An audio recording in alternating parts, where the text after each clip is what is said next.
Oke, kita mulai dari yang paling depan, zodiak nomor satu. Siapa lagi kalau bukan sang pelopor yang berapi-api dan tak kenal takut? Aries. Yuk kita kupas tuntas energi yang memulai segalanya ini. Langsung aja ke intinya ya. Kalau kita ngomongin Aries, satu kata yang paling pas itu pelopor. Mereka itu loh orang yang berani, penuh energi, dan kayaknya emang dilahirkan buat jadi pemimpin. Ibaratnya mereka itu percikan api yang nyalain semangat.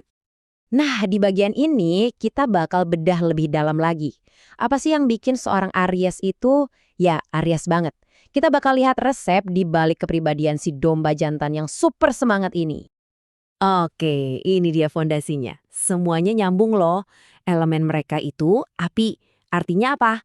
Hasrat, intuisi, semangat yang membara. Mereka itu gerak pakai insting. Terus planetnya Mars, planet perang dan aksi. Nah, kebayangkan kenapa mereka selalu tegas dan siap tempur? Gabungin deh dua hal ini. Jadilah inti sifat mereka. Berani, penuh inisiatif, dan energinya wow nggak ada habisnya. Nah, ini dia nih. Ibarat koin ada dua sisi. Kekuatan mereka tuh luar biasa kan. Berani, pemimpin alami, jujur, tegas. Tapi sisi lainnya, keberanian itu bisa jadi impulsif. Ketegasannya bisa gampang jadi marah. Dan jiwa pemimpinnya itu kadang didorong sama ego. Jadi api yang bikin mereka bersinar terang, kalau nggak hati-hati bisa membakar diri mereka sendiri. Oke, sekarang kita coba masuk ke kepala seorang Aries. Gimana sih cara kerja pikiran mereka? Kok bisa mereka bikin keputusan secepat kilat gitu? Prosesnya simpel banget dan cepet. Buat Aries, kelamaan mikir itu buang-buang waktu. Jadi pertama, mereka percaya insting.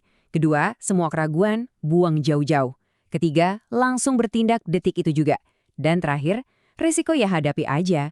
Buat mereka, nyesel karena nggak ngapa-ngapain itu lebih parah daripada gagal karena mencoba. Set, beres. Soal perasaan, Aries itu kayak api unggun. Panas, terang, dan ya kelihatan banget. Mereka nggak bisa dan nggak mau nyembunyiin perasaan. Kalau marah, ya semua orang tahu. Tapi bagusnya, marahnya itu cepet hilang. Kayak api disiram air. Mereka juga cepet banget maafin orang. What you see is what you get banget deh. Dan jangan salah, mereka super protektif sama orang-orang yang mereka sayang.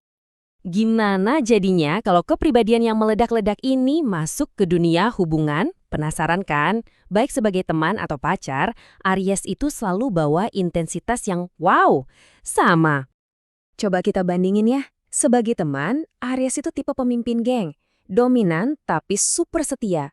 Dan satu lagi, mereka benci banget sama drama. No drama please. Nah, sebagai kekasih, energi yang sama itu berubah jadi gairah yang membara. Agresif, suka tantangan pengejaran, tapi ya itu kadang bisa jadi posesif dan nggak sabaran. Oke, ini dia bagian yang paling ditunggu-tunggu. Zodiak mana sih yang bisa ngimbangin energinya si domba jantan ini? Siapa yang bakal cocok dan siapa yang bakal sering berantem? Yuk kita lihat panduan lengkapnya. Sebelum kita lihat zodiaknya, ini kuncinya. Kalau mau langgeng sama Aries, ada 3 hal. Semangat, tantangan, dan kejujuran. Pasangannya itu harus bisa lari bareng, bukan cuma nonton di pinggir. Harus berani ngasih tantangan, dan yang paling penting, jujur. Gak ada waktu buat main kode-kodean sama Aries. Kelihatan kan polanya di sini? Yang paling cocok itu biasanya sesama elemen api, kayak Leo dan Sagittarius, atau elemen udara, kayak Gemini dan Aquarius, yang bisa bikin apinya makin besar. Nah, yang paling menantang itu biasanya zodiak air yang super sensitif, kayak Cancer, atau zodiak bumi yang super hati-hati, kayak Capricorn. Bukan berarti nggak bisa ya, tapi butuh usaha ekstra. Contoh ekstrimnya nih, Aries ketemu Leo. Wah, ini dia power couple. Api ketemu api. Sama-sama ambisius, energinya sama-sama besar. Tapi hati-hati, perang ego bisa terjadi kapan aja. Terus, Aries ketemu Cancer. Nah, ini tantangan emosional. Aries yang ngomongnya ceplas-ceplos bisa banget nyakitin Cancer yang perasa. Hubungan ini butuh empati level dewa. Gimana kalau cari partner petualang? Aries sama Sagittarius itu udah paling top. Sama-sama suka kebebasan, anti drama, pokoknya cocok banget buat keliling dunia bareng. Beda jauh sama Aries dan Capricorn. Mereka ini cocoknya jadi rekan bisnis, bukan pasangan romantis. Yang satu suka ngebut, yang satu suka ngereng. Bisa sih, tapi lebih buat ngerjain proyek, bukan buat pacaran. Dua contoh terakhir yang seru banget. Aries ketemu Aries, siap-siap, gairahnya meledak-ledak. Tapi konfliknya juga bisa kayak perang dunia. Super intens. Terus yang klasik, opposites attract. Aries ketemu Libra, yang satu tegas, yang satunya diplomatis. Bisa banget harmonis, asalkan si Aries mau sedikit lebih lembut. Kuncinya di situ. Oke, kita udah lihat semuanya. Kekuatan, kelemahan, hubungan. Terus gimana? Gimana caranya seorang Aries bisa naik level dari sekedar pelopor yang nekat jadi seorang visioner yang menginspirasi? Kuncinya ada di sini, di 3 hal ini. Pertama, belajar ngerem impuls, jangan semua ditabrak. Kedua, belajar sabar. Nikmati perjalanannya, jangan cimpang ngejar hasilnya. Dan ketiga, ini yang paling penting, coba deh dengerin orang lain. Bener-bener dengerin. Kalau 3 hal ini bisa dikuasai, kekuatan Aries bakal jadi jauh lebih dahsyat. Dan inilah puncaknya. Saat seorang Aries berhasil menaklukkan impuls dan egonya sendiri, mereka berubah.